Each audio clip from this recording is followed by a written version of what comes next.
Salut les amis et merci de nous rejoindre pour cette vidéo sur notre chaîne YouTube. Pour ceux qui ne me connaissent pas, je m'appelle Jean Zepan et je travaille avec le groupe MAPI. Aujourd'hui, nous allons aborder notre premier cours pratique en informatique. Ce cours d'aujourd'hui s'intitule « Les composantes d'un ordinateur, cours pratique 1 ». Donc nous allons voir les différentes composantes de l'ordinateur que nous avons énumérées dans le cours théorique en pratique. Je vais vous les montrer et après nous allons également voir comment relier ensemble les composantes d'un desktop. Si vous êtes bien installé, nous pouvons commencer.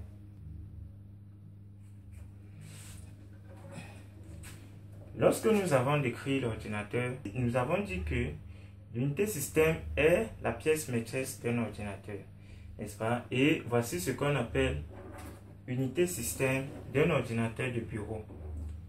On l'appelle également le boîtier, mais dans le langage courant, on dit unité centrale. Voici le boîtier. Ok. Voici le boîtier d'un ordinateur de bureau.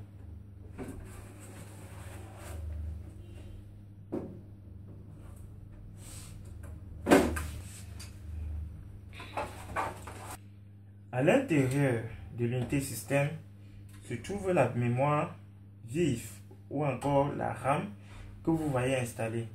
Donc ce desktop me donne la possibilité d'installer 4 mémoires vives. Ok, donc je peux installer 4 RAM. C'est-à-dire cet ordinateur a une RAM de 1 Go. Je peux ajouter d'autres RAM d'1 Go. Donc je peux augmenter les RAM de cet ordinateur. C'est le grand avantage avec les desktops parce qu'avec les laptops, il n'y a pas plusieurs ports, n'est-ce pas, destinés au RAM. Alors qu'avec les desktops, comme vous voyez, celui-ci par exemple offre la possibilité d'utiliser jusqu'à 4 RAM. Donc ici, nous avons le processeur. Et vous voyez un ventilateur là, c'est le radiateur du processeur. C'est pour le refroidir pour qu'il ne chauffe pas. Ici, nous avons le disque dur. Là, c'est l'alimentation électrique, n'est-ce pas? Donc, voilà en gros présenter le boîtier. Ok. Vous allez voir ici que nous avons beaucoup de ports. Ces ouvertures que vous voyez, ce sont des ports. Nous avons le port PS2 pour le clavier. Regardez bien la couleur. Regardez bien cette couleur. Donc là que vous voyez, n'est-ce pas, c'est le port PS2 du clavier. Et là en vert, c'est le port PS2 de la souris. Donc il faut bien faire le distinguo entre les deux couleurs. La couleur verte, c'est pour la souris. Et cette autre couleur, c'est pour le clavier. Vous voyez ce port? C'est le port qui va accueillir le câble qui va connecter notre moniteur à l'unité centrale. On l'appelle le port VGA, n'est-ce pas? C'est un port femelle. Regardez, vous allez voir l'icône du moniteur là et c'est bleu. Il faut remarquer cette couleur. Ici, nous avons des ports USB, n'est-ce pas? Nous avons là 4 ports USB et voilà le logo USB. Là, nous allons connecter nos périphériques USB. Ici, c'est le port Ethernet. Ça, c'est là où nous allons connecter le câble Internet en provenance de notre modem. D'accord? Donc ici, c'est l'endroit où se trouve la carte son. Donc voici les différents ports de la carte son. Donc là, le port rouge, c'est pour l'entrée du microphone. Le port vert, c'est pour la sortie du son vers le haut-parleur. Le port bleu, c'est pour l'entrée du son à l'unité centrale. D'accord? Donc, sur cet ordinateur également, nous avons installé une carte TV, autant pour moi. Donc, voilà la carte TV. Mais sur un ordinateur conventionnel, vous n'aurez pas cette carte TV. Et là, c'est le port d'alimentation. D'accord? Donc là, c'est le port d'alimentation. Ici, nous avons un moniteur LCD. Je vous ai dit, on appelle moniteur LCD ou alors écran plat. Voilà un écran plat. Donc c'est cette partie du moniteur-ci qu'on appelle l'écran et l'ensemble s'appelle le moniteur. Donc on va l'appeler l'écran. Ça c'est un écran plat. D'accord? Il faut savoir que les écrans sont caractérisés par leur dimension. Vous voyez cette diagonale? C'est ça qu'on exprime c'est ça qu'on appelle la dimension de l'écran. La diagonale, c'est ça qui permet de mesurer la dimension de l'écran. On va vous parler d'écran 15 pouces, d'écran 17 pouces et ainsi de suite. Donc, ce qui est important pour cet écran, ce sont les ports de connexion. Donc, tout comme pour l'unité système, nous avons ici le port d'alimentation. Ok, voici un port d'alimentation là. Et également, nous avons le port VGA que vous voyez là, bleu. D'accord? Donc, c'est ici que nous allons connecter le câble qui va relier notre moniteur à l'unité système. Et ici, nous allons connecter le câble qui va relier notre moniteur au système d'alimentation électrique. D'accord? Nous avons également parlé des claviers. Et en parlant des claviers, nous avons parlé des claviers PS2. Voici un clavier PS2. N'est-ce pas? Si vous remarquez, n'est-ce pas, cette couleur, la couleur de cette fiche-là, à l'extrémité de la fiche, la couleur est représentée également derrière le boîtier. Et je vous ai dit, l'entrée, n'est-ce pas, derrière le boîtier, ayant cette couleur, c'est pour le clavier. Donc voilà, le port voilà la fiche PS2 de notre clavier. Donc ça, c'est un clavier PS2. Et vous allez reconnaître si c'est un clavier PS2 grâce à la tête de cette fiche. D'accord? Donc c'est un clavier PS2, tout simplement. Ici, nous avons un clavier USB. Voilà la tête USB. Ok?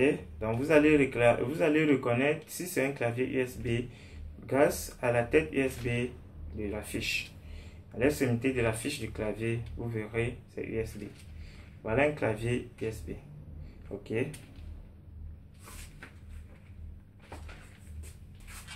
Tout à l'heure également, lorsque nous avons parlé du clavier, nous avons présenté les touches du clavier en groupe, n'est-ce pas?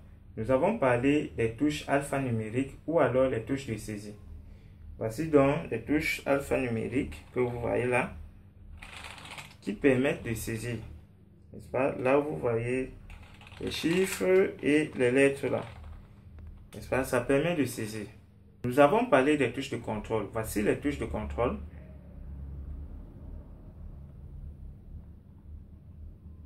Ok. Ça, ce sont les touches de contrôle. Nous avons également parlé des touches fonctions.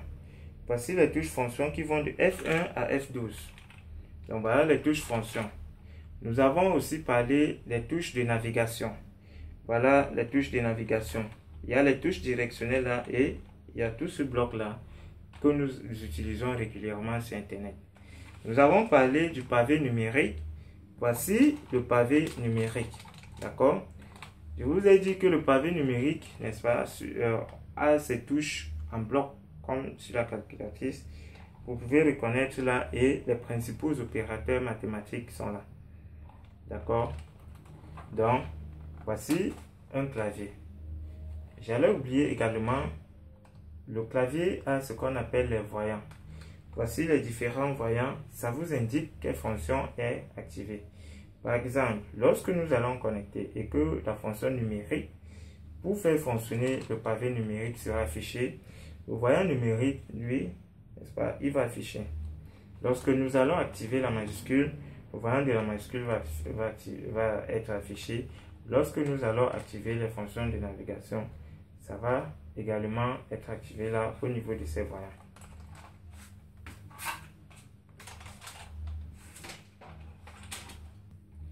Lorsque nous avons parlé de la souris, nous avons dit que la souris avait deux touches et une roulette.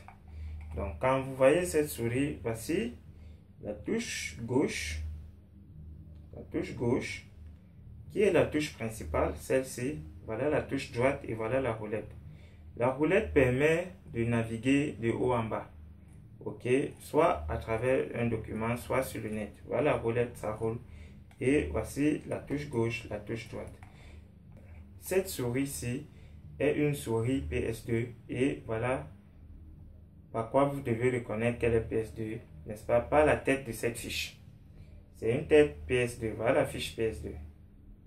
Et si vous vous rappelez, sur l'unité système, n'est-ce pas, il y avait un port que je vous ai dit était destiné pour la souris, ça avait la couleur verte. Donc là voilà, la fiche.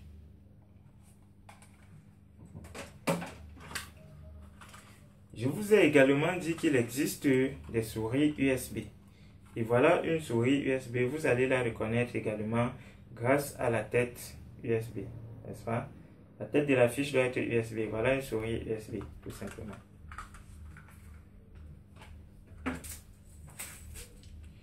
Donc, pour connecter notre moniteur au boîtier, nous allons utiliser un câble qui s'appelle le câble VGA.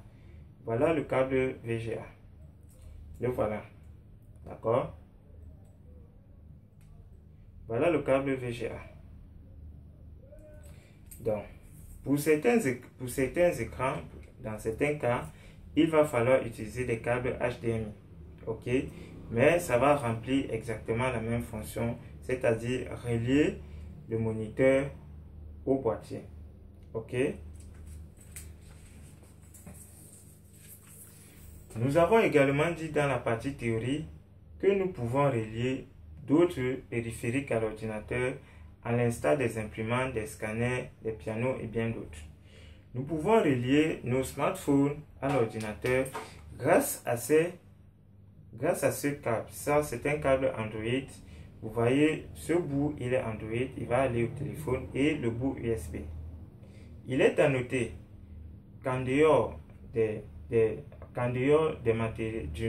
composants traditionnels, la majorité des autres périphériques vont se connecter à l'ordinateur grâce à la fiche USB. Donc, cette fiche USB qu'on appelle fiche Android permet de connecter un téléphone Android à un ordinateur. D'accord? Nous avons également ici une autre fiche USB qui, elle, permet de connecter et les imprimantes et les scanners et bien d'autres matériaux et bien d'autres périphériques à l'ordinateur. Vous voyez cette tête-là et voilà la tête USB. D'accord? Ça, c'est une fiche USB qui nous permet ici, moi je l'utilise pour connecter mon scanner. D'accord? C'était connecté derrière le scanner là, j'ai juste débranché pour la vidéo. D'accord? Bien évidemment, on a défini l'ordinateur comme étant une machine, un appareil électronique. Lorsqu'on parle d'appareil électronique, cela signifie qu'on a besoin de courant électrique. Pour connecter les composants, pour connecter notre boîtier, pour connecter notre moniteur au courant électronique, nous avons besoin d'une fiche d'alimentation. Et voici à quoi ressemble la fiche d'alimentation. Ça, c'est l'exemple d'une fiche d'alimentation.